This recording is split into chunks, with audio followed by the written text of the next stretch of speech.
റെഡ്മിയുടെ Redmi KT Pro എന്ന പുതിയൊരു smart phone launch ചെയ്യാൻ പോകുന്നുണ്ട്.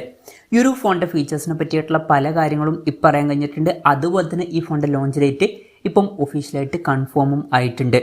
എന്തായാലും ഈ ഒരു വീഡിയോയിൽ നമ്മൾ നോക്കാൻ പോകുന്നത് റെഡ്മി KT Pro എന്നുള്ള സ്മാർട്ട് ഫോണിനെ പറ്റിയിട്ടാണ്. നമ്മൾ ആദ്യം ഫീച്ചേഴ്സും കാര്യങ്ങളൊക്കെ നോക്കുകയാണെന്നുണ്ടെങ്കിൽ ഡിസ്പ്ലേയുടെ കാര്യത്തിൽ റെഡ്മി KT Proയിൽ 6.6 ഇഞ്ചിൻ്റെ 2K റെസൊല്യൂഷനിൽ വരുന്ന ഡിസ്പ്ലേയും കാര്യങ്ങളൊക്കെ വരുന്നതായിരിക്കും. അപ്പം വളരെ നല്ലൊരു റെസൊല്യൂഷൻ ഇതിൽ വരും. ഈവൻ 1.5K റെസൊല്യൂഷനേക്കാളും ബെറ്റർ ആയിട്ടുള്ള റെസൊല്യൂഷൻ തന്നെ ഇതിൽ വരുന്നതായിരിക്കും. പിന്നെ LTPS OLED ഡിസ്പ്ലേ ആയിരിക്കും ഇതിൽ വരിക. 120 ഹെർട്സിൻ്റെ റിഫ്രഷ് റേറ്റും കാര്യങ്ങളൊക്കെ ഇതിൽ സപ്പോർട്ട് ചെയ്യുന്നതായിരിക്കും. പഞ്ചോൾ ഡിസൈൻ വരും. പഞ്ചോൾ വരിക ടോപ്പ് സെൻറ്റർ ഭാഗത്തായിട്ടായിരിക്കും. അപ്പം ഈ ഒരു ഫോണിൽ അത്യാവശ്യം നല്ല ഡിസ്പ്ലേ ഫീച്ചേഴ്സും കാര്യങ്ങളൊക്കെ വന്നേക്കാം. In display finger print sensor ഈ ഫോണിൽ വരുന്നതായിരിക്കും. IP68 റേറ്റിംഗ് ഇതിൽ സപ്പോർട്ട് ചെയ്യും. അപ്പോൾ നല്ലൊരു IP റേറ്റിംഗും ഇതിൽ വന്നേക്കാം. ഇനി പ്രോസസ്സറിൻ്റെ കാര്യത്തിലോട്ട് വരികയാണെന്നുണ്ടെങ്കിൽ സ്നാപ്ഡ്രാഗൺ 8L8 എന്ന പ്രോസസ്സറുമായിട്ടായിരിക്കും ഈ ഒരു സ്മാർട്ട് ഫോൺ വരിക. ഇത് സ്നാപ്ഡ്രാഗണിൻ്റെ ഫ്ലാഗ്ഷിപ്പ് പ്രോസസ്സറാണ്. ബെസ്റ്റ് ആയിട്ടുള്ള പെർഫോമൻസ് തന്നെ ഇതിൽ നമുക്ക് എക്സ്പെക്റ്റ് ചെയ്യാവുന്നതാണ്. പിന്നെ 5G സപ്പോർട്ടും കാര്യങ്ങളൊക്കെ വരുന്നതായിരിക്കും. LPDDR5Xൻ്റെ റാമും UFS 4.0 സ്റ്റോറേജ് ടൈപ്പും കാര്യങ്ങളൊക്കെ ഈ ഫോണിൽ വരുന്നതായിരിക്കും. സ്റ്റീരിയോ സ്പീക്കേഴ്സ് ഈ ഫോണിൽ വരും. Android 15 ബേസ് ആയിട്ടുള്ള ഹൈപ്രോ സോഫ്റ്റ്വെയർ ആയിരിക്കും ഈ ഫോണിൽ വരിക. ഇനി ക്യാമറയുടെ കാര്യത്തിലോട്ട് വരികയാണെന്നുണ്ടെങ്കിൽ ഫോണിൻ്റെ പിന്നിൽ ട്രിപ്പിൾ ക്യാമറ സെറ്റപ്പ് വരുന്നതായിരിക്കും. 50 mega pixel main camera sensor ആയിരിക്കും ഈ ഫോണിൽ വരിക. ഇത് OmniVision OV50യുടെ സെൻസർ ആയിരിക്കും. വോയിസിൻ്റെ സപ്പോർട്ട് ഇതിൽ വരും. പിന്നെ 32 megapixel ultra wide angle ലെൻസും ഇതിൽ വരുന്നതായിരിക്കും. ഇത് കൂടാതെ 50 മെഗാ പിക്സലിലെ സാംസങ് JN5ൻ്റെ ഒരു ടെലിഫോട്ടോ ലെൻസും വരുന്നതായിരിക്കും. ഇതിൽ 2.6x ഒപ്റ്റിക്കൽ സൂം ഒക്കെ സപ്പോർട്ട് ചെയ്യുന്നതായിരിക്കും.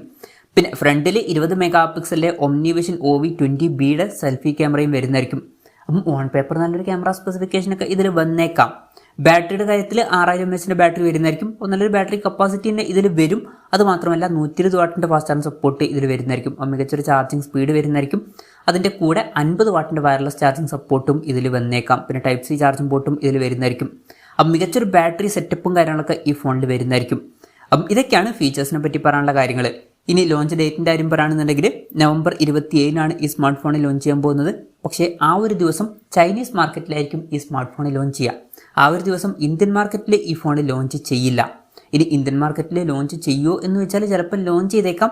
പക്ഷേ ഈ ഒരു പേരിൽ ആയിക്കൊള്ളണം എന്നില്ല. വേറെ എന്തെങ്കിലുമൊക്കെ പേരിലായിട്ട് ഈ ഫോൺ ലോഞ്ച് ചെയ്തേക്കാം. എന്തായാലും കൺഫർമേഷൻസ് ഒന്നും ഇപ്പം പുറത്ത് വന്നിട്ടില്ല. ഈവൻ ചിലപ്പം ഇത് പോക്കോ ബ്രാൻഡിങ്ങിലും ആയിരിക്കും ലോഞ്ച് ചെയ്യുക. ചിലപ്പം പോക്കോയുടെ പോക്കോ F7 എന്ന പേരിലോ അല്ലെങ്കിൽ F7 Ultra എന്ന പേരിലോ ഒക്കെ ആയിട്ട് ഈ ഫോൺ ലോഞ്ച് ചെയ്തേക്കാം. എന്തായാലും അതിനെ പറ്റിയിട്ടുള്ള എന്തെങ്കിലുമൊക്കെ ന്യൂസുകൾ വരികയാണെന്നുണ്ടെങ്കിൽ അതിനെ പറ്റിയിട്ടുള്ള വീഡിയോസൊക്കെ നമ്മൾ ചെയ്യുന്നതായിരിക്കും. അപ്പം അതുപോലുള്ള വീഡിയോസ് കാണാൻ താല്പര്യമുണ്ടെന്നുണ്ടെങ്കിൽ ഈ ചാനലും സബ്സ്ക്രൈബ് ചെയ്യാവുന്നതാണ്. പിന്നെ വിലയുടെ കാര്യം പറയുകയാണെന്നുണ്ടെങ്കിൽ അതിനെ പറ്റിയിട്ടുള്ള കാര്യങ്ങളൊന്നും അറിയാൻ കഴിഞ്ഞിട്ടില്ല. എന്നാലും നമ്മുടെ ഒരു എക്സ്പെക്റ്റേഷൻ പറയുകയാണെന്നുണ്ടെങ്കിൽ ഫീച്ചേഴ്സൊക്കെ വെച്ച് നോക്കുമ്പം ഈ ഒരു ഫോണിൻ്റെ വില ഒരു 60,000-70,000 രൂപ പ്രൈസ് റേഞ്ചിലേക്കായിട്ട് വന്നേക്കാം. ഒരു 60,000 രൂപ പ്രൈസ് റേഞ്ചിലേക്കായിട്ട് തന്നെയാണ് നമ്മൾ എക്സ്പെക്ട് ചെയ്യുന്നത്.